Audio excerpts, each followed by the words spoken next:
Rijkdom in de hemel. Waar uw schat is, daar zal ook uw hart zijn, Mattheüs 6 vers 21. Shalom, geliefde vrienden van de Heer Jezus Christus. Mijn interpretatie van de lezing van vandaag uit Mattheüs 6 vers 21 is onderdeel van de leer van onze Heer Jezus Christus: verzamel voor uzelf geen schatten op aarde, waar mot en roest alles vernielen en waar dieven inbreken en stelen, Mattheüs 6 vers 19. Aardse schatten raken gemakkelijk kwijt, worden gestolen, beschadigd of verliezen hun waarde. Als we ons daarop richten, zullen we alleen maar gefrustreerd raken. Ik denk dat als onze harten aangetrokken worden door eeuwige waarden, een goddelijk karakter, relaties en het winnen van zielen, we er geen spijt van zullen krijgen. Wij zullen werkelijk rijk zijn in zaken die met Christus te maken hebben. Bovendien kan niemand ons de schatten afnemen die we in de hemel hebben verzameld. Ik nodig de Heer Christian Suharto van Battera Rayawali Nusantara, Baranes, uit om de lofzang op de prachtige familie van de oude, Kiesje, Battera Kasi te vergezellen en de volgende lofzang te zingen: uw macht is onbegrensd, Heer, je kunt alles doen, wat mij onmogelijk lijkt, het is heel goed mogelijk voor jou, toen ik hulpeloos was, jouw perfecte kracht, als ik geloof dat wonderen echt zijn, niet vanwege kracht, maar uw geest, Heer, als ik bid, zijn wonderen echt, toen ik hulpeloos was, jouw perfecte kracht. Als ik geloof dat wonderen echt zijn, als ik bid, is het wonder echt. De Indonesische overheid is de laatste tijd druk bezig met het opzetten van marktactiviteiten ter voorbereiding op eind 2025. Op die manier willen ze voorkomen dat de prijzen van goederen, met name 9 basisbehoeften, sterk stijgen. Zondagmorgen 9 maart 2025 ontmoette ik bij GKJWPM een ondernemer in de civiele techniek, de heer SBT, die klaagde over de efficiëntie die de Indonesische overheid doorvoerde. Deze bleek behoorlijk belemmerend te zijn en belemmerde de bedrijfsvoering in de civiele technieksector. Je zou kunnen zeggen dat deze echt vastzat. Toen ik de stad Semarang in en uitreed, zag ik veel half afgemaakte gebouwen die door hun eigenaren waren verlaten. Er zijn ook verschillende winkelcentra failliet gegaan.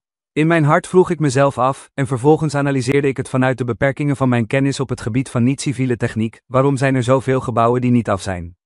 Ook in Sukoharjo, Midden-Java, zijn tienduizenden werknemers van een textielfabriek ontslagen.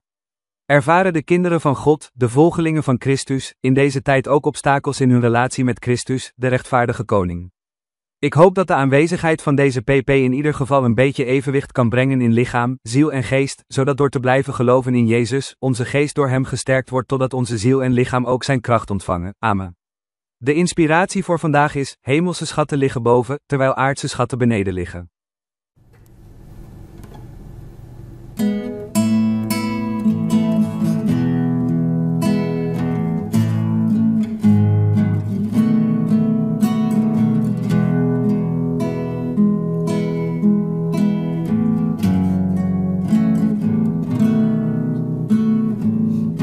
Terbatas kuasa-Mu, Tuhan. Semua dapat Kau lakukan. Apa yang kelihatan mustahil bagiku, itu sangat mungkin bagimu.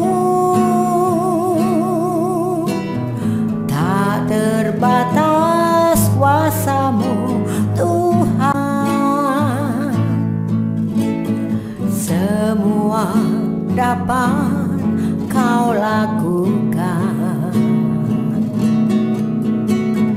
Apa yang kelihatan mustahil bagimu, itu sangat mungkin bagimu.